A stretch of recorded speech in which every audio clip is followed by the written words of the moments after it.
everyone, and welcome to a new video. Today's video is going to be focused on the 1980s bonus project. The main project for the Sewing Through the Decades series, which you've probably already seen by this point, is a pair of shorts and a button front jacket. And those pieces are really nice in a 1980s sort of way, but they definitely need something underneath them. So I thought as a bonus project for this decade that I'd focus on making a blouse to pair with the two garments I've already made. So I actually already cut this out. The other day I was not feeling particularly well and I was feeling quite frustrated, and the only sewing task I had any interest in was cutting stuff out. So I had a full pile of patterns I had followed before and patterns I planned on following, and I just went through and got 4 patterns completely cut out because that was all I could focus on doing. And 2 of those dresses have already been made out of delightful tulip pink fabrics, but this one is still remaining. So this pattern is a Vogue pattern and it is 8805. There are a few different views and there are also a few different lace options. For this video I'm going to be making the short sleeve version right there, and I will not be adding the lace inset to it. And I'm making this out of a cotton fabric that I purchased in an antique store. I think it was $12 for the full cut. I thought the colors in this actually went really nicely with the tones in the shorts and the jacket that I already made, as well as being a print that I might incorporate into my wardrobe if this ends up being cute. It's got brown in it, and I definitely want to make a pair of brown shorts for this summer. It also has blue tones in it, which would look really nice with a pair of chambray or denim shorts. So that is my plan, and that's what we're going to focus on today, and we'll see how it goes. I thought this was a very easy Vogue pattern when I purchased it, but it is not. It is just a Vogue pattern. So it might be a little bit more complicated than the one I actually followed for the Sewing Through Decades series.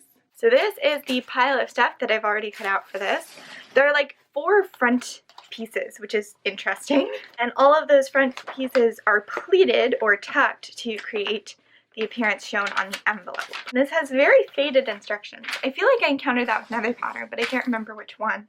I'm already confused looking at this. It says to base the tucks and then press tucks towards sides, but usually to make tucks you have to sew them. They're not like pleats.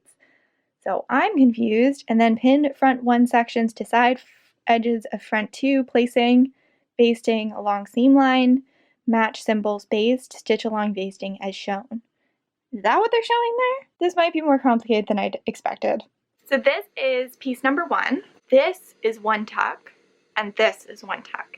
So I'm just going to mark those with some water-soluble marking pen, and I think I'm going to actually sew these by machine right off the bat because that's how I know to do tucks. And we'll see if that comes back to bite me later on. That took me longer than I'd care to admit, and you still can't really see the lines, so this will be interesting. But they want you to fold the fabric so the dots meet up. I prefer with tucks is when they have you mark the fold line, then you sew a certain distance away from the fold line. But that is not how this one is done, unfortunately. There, so that's 1 panel done. I'm actually going to hold off on sewing that until after I get the other one done. It's beautiful, isn't it? So now it wants me to pin front 1 sections to side edges of front section 2, placing basting along seam line, matching symbols, based, stitch along basting as shown. And it is really not a super helpful image that they have included. And I really should have clipped the notches on this so I would know what I was doing. So I'm just going to sew across this tuck really quickly and then I will be back to try and figure this out. I think I figured it out. So after this tuck is sewn, it's a little bit more obvious. So this is the tuck, and they want you to fold the tucks in this direction and then sew it on like this. So now I can just stitch right along this fold, and the piece will be secured together and should look how they're supposed to. Now I can't really iron this because it has pins on the other pleat, so I'm just going to carry on with their instructions. But it looks like they want you to pin the 3rd section and do the same sort of thing, which means in that case I should really sew these tucks as well. So I guess I will do that.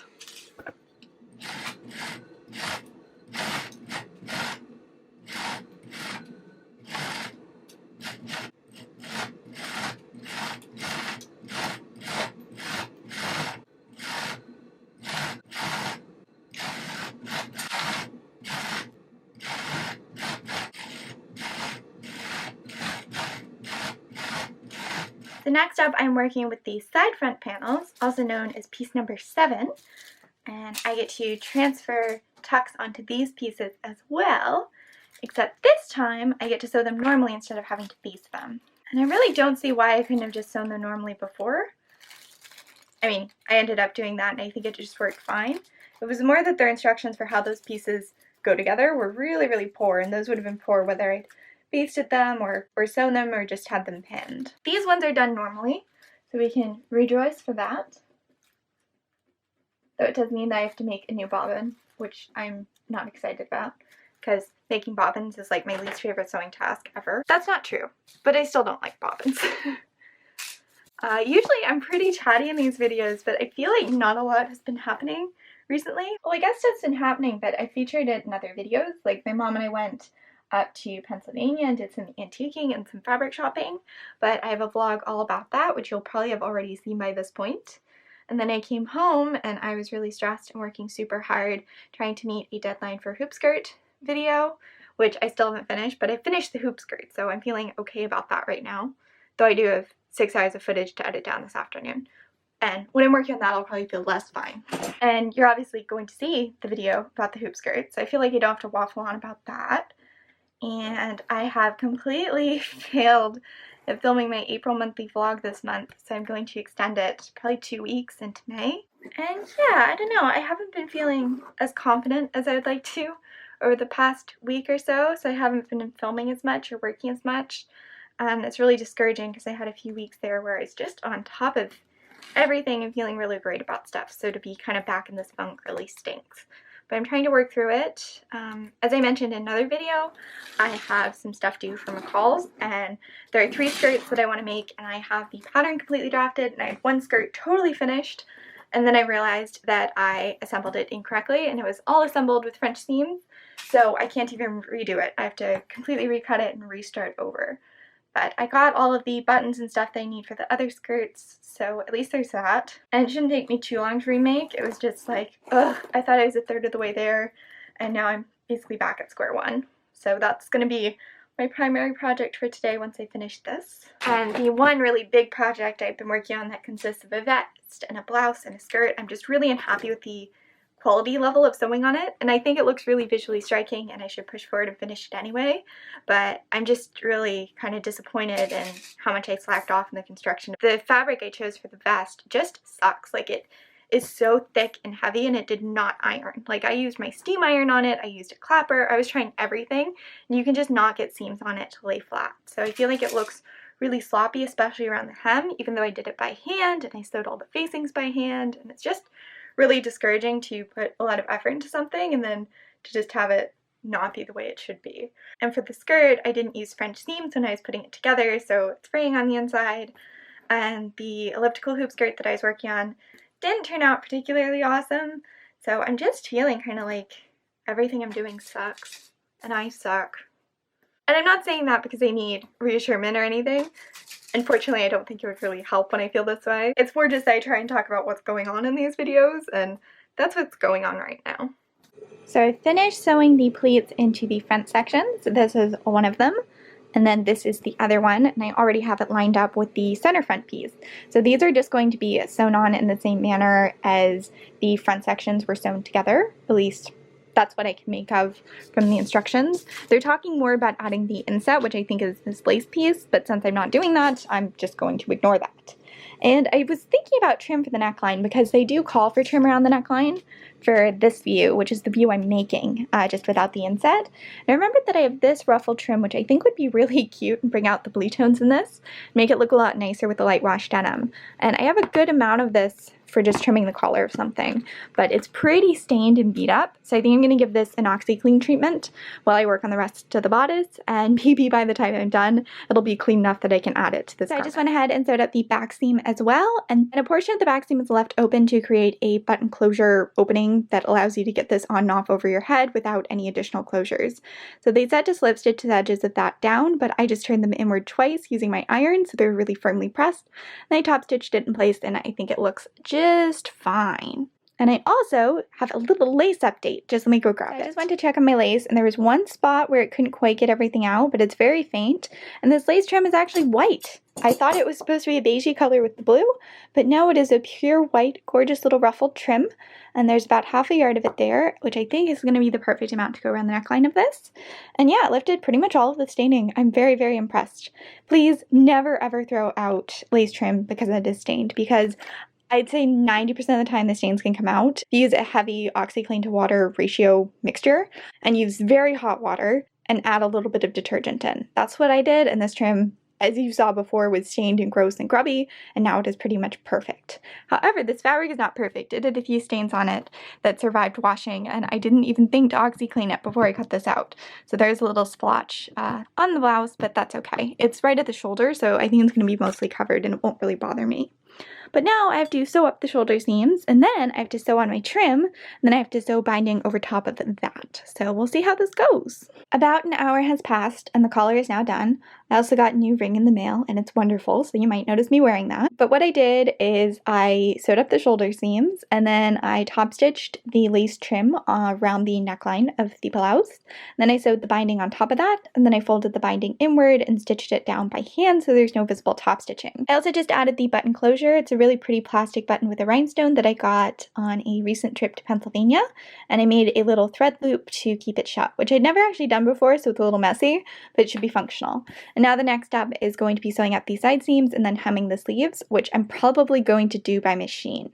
I know I should do it by hand, but I think for this, it's going to get done by machine, especially because they're cuffed, so I don't think it will even end up being visible. So I finished doing all the hems, and this is what I'm left with. It reminds me a lot of a hospital top or like a scrub top, just in the way that it is completely shapeless. And I still have some ironing to do and some threads to trim, as you can probably tell.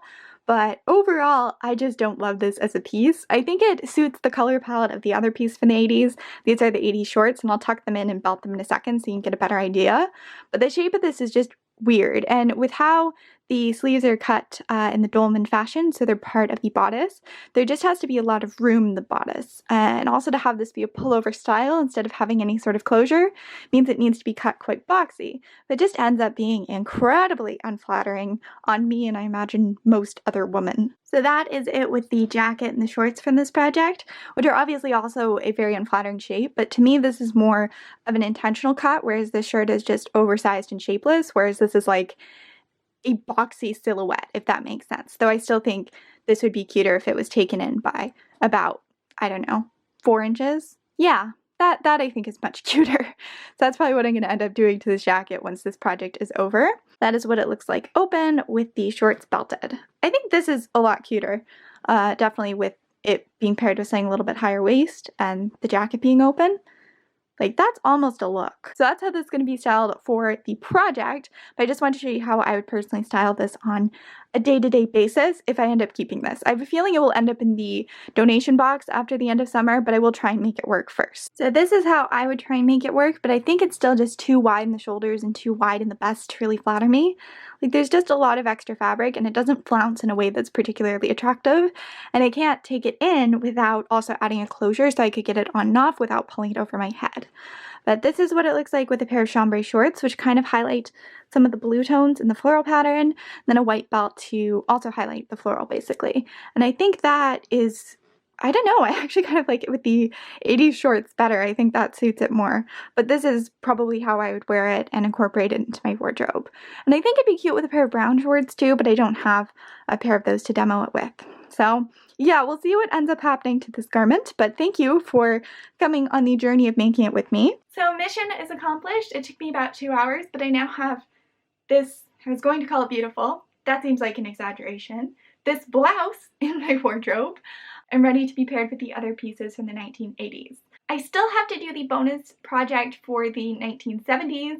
I still have the pattern out. I just have to find a different fabric to use for it because the red fabric ended up getting used for a paid project instead, and I couldn't find more of it, and I didn't have as much of it as I thought. So I think it might end up being made out of the runner-up in the poll, which was also the only other option in the poll in terms of color that it should be, but it might be made out of a green fabric instead. But that's still coming, and it is something that I have every intention of doing. But I don't think there are are going to be bonus projects for the 1990s or the 2000s because I'm already going to be making 2 pieces from each of those periods because I want to do pants and blouses or jeans and a camisole in the case of the 2000s. So this is probably the last bonus project video for this series, which is very sad. But soon I will decide on a new series and move forward with that and take you all along with me if you want to come with me on that adventure, which I really hope you do. And thank you for the support so far. I really appreciate it, and I really hope you enjoyed this video, and I will talk to all of you very soon.